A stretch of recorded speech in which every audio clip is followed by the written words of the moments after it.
savez, la pénurie de devises actuellement est une réalité et constitue un handicap grave pour le développement économique.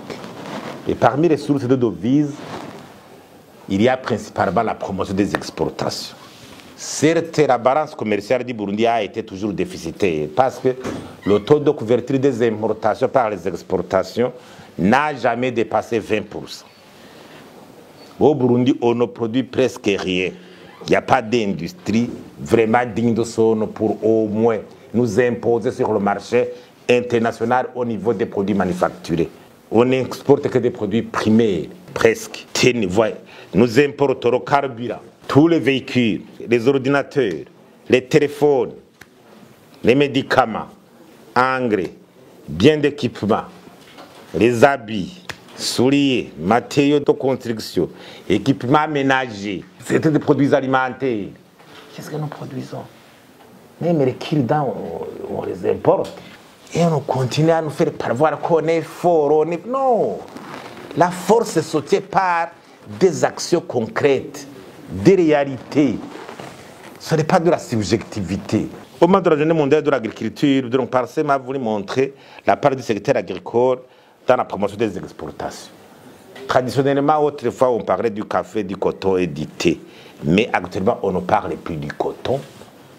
C'est le café et le thé. Si on regarde le rapport de la Banque centrale, très récent, 2025, les produits d'exportation, outre le secteur minier, mais dont aussi la rentrée des devises, le rapatriement des devises reste toujours chimérique. Le café et le thé, dans une moindre mesure, sont les seules cultures d'exportation actuellement. Le café. Alors, on peut voir ce café actuellement. Si on analyse dans l'historique, on voit qu'il y a une diminution même progressive de la production du café, qui évolue parfois en dents aussi, des fois avec des stocks qui ne parviennent pas à être vendus, des stocks invendus. On analyse le palmarès, on voit que la grande production du café, de plus de 50 000 tonnes, date de 1982, où même le café burundi était prisé. À l'époque, quand les sociétés burundaises se rendaient à l'extérieur, le café burundi à l'époque était très prisé. Alors, quel levier actuellement?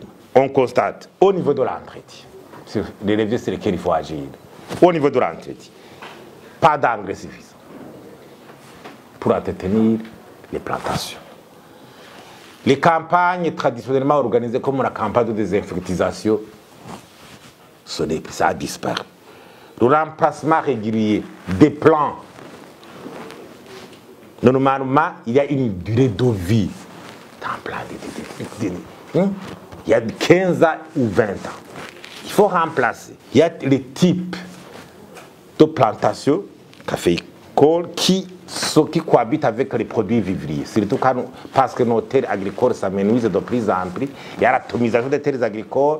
Il faut des fois une diversité culturelle qui permet cette cohabitation pour que le lendemain soit doublement symbolique au niveau de la production vivrière et de la production de cultures d'exportation.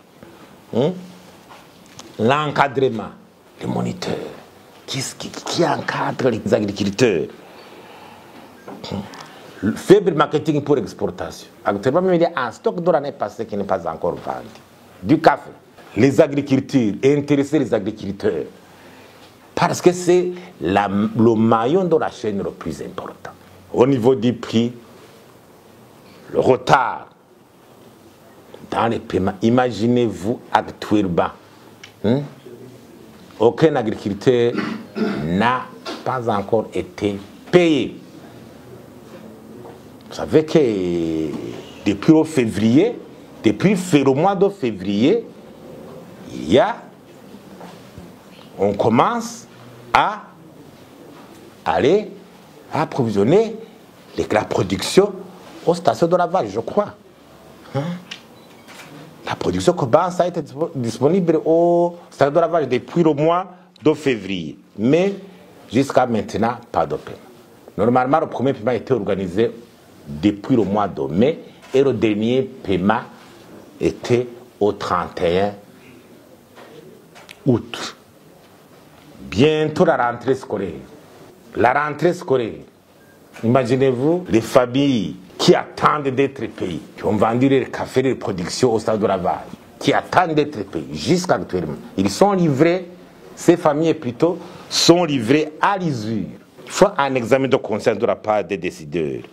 Et cette réévaluation du dollar qui persiste, au niveau des recettes en francs, ça pénalise les exportations. Partout, la réévaluation d'une monnaie pénalise les exportations et les exportateurs.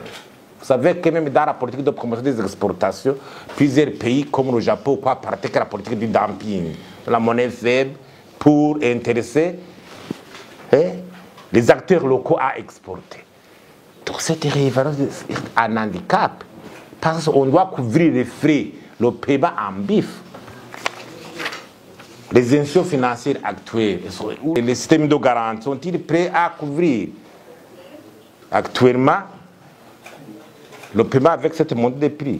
La collaboration entre acteurs, les producteurs, les acteurs privés, les institutions financières, l'État, il faut une synergie d'action.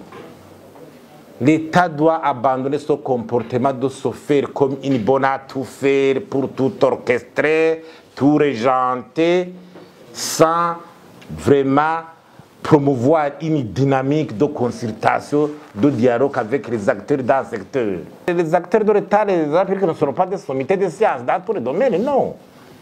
Les gens doivent se compléter. C'est l'énergie d'action.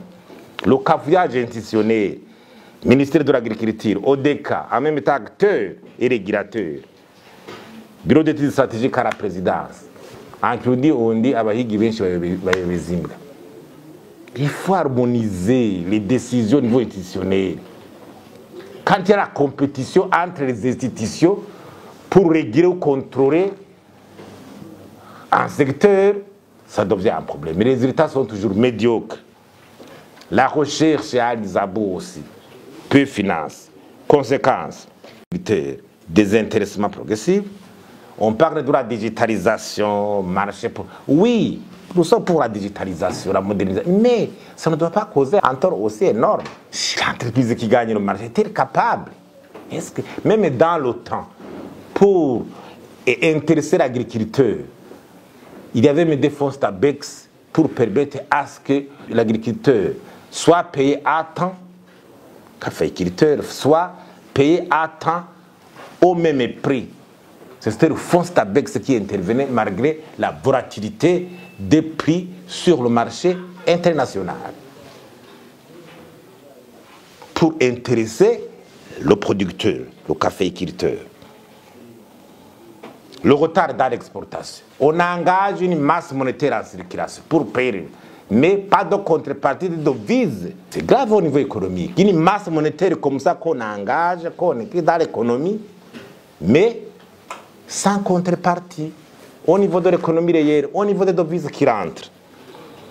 Aussi, la rentrée de ces devises d'exportation pour permettre le pays à s'approvisionner régulièrement en produits stratégiques. Nous crions qu'il nous manque de devises pour avoir du carburant suffisant. C'est quand même contradictoire. Investissement dans le secteur. Tout le monde sait que pour rendre un tel secteur aussi dynamique, il faut l'intervention des partenaires, des bailleurs, de la Banque mondiale, la BAD. Mais des fois les projets viennent, mais ils foirent suite à une mauvaise foi des acteurs burundais. Nous fustigeons le comportement de certains ministres qui font foirer les projets parce que les 10 projets ne viennent pas pour leur donner des profits personnels. Qui continuent à louvoyer et à gêner la bonne exécution des projets. Les faire échouer même. Parce que le 10 projet n'est pas entré de leur donner des avantages. Demandons aux plus hautes autorités d'être vigilantes par rapport à son comportement. Nous l'avons vu dans plusieurs secteurs et c'est très dangereux pour le pays. Au cadre, ministre, ils font ceci parce que le projet vient dans une logique où il ne va pas percevoir des intérêts immédiats. Alors il fait, c'est mal organisé, c'est mal quoi. Si on lui demande de faire une non-objection, il refuse. Ils inventent des stratagèmes pour faire échouer complètement un projet. Ça, c'est très dangereux pour le pays.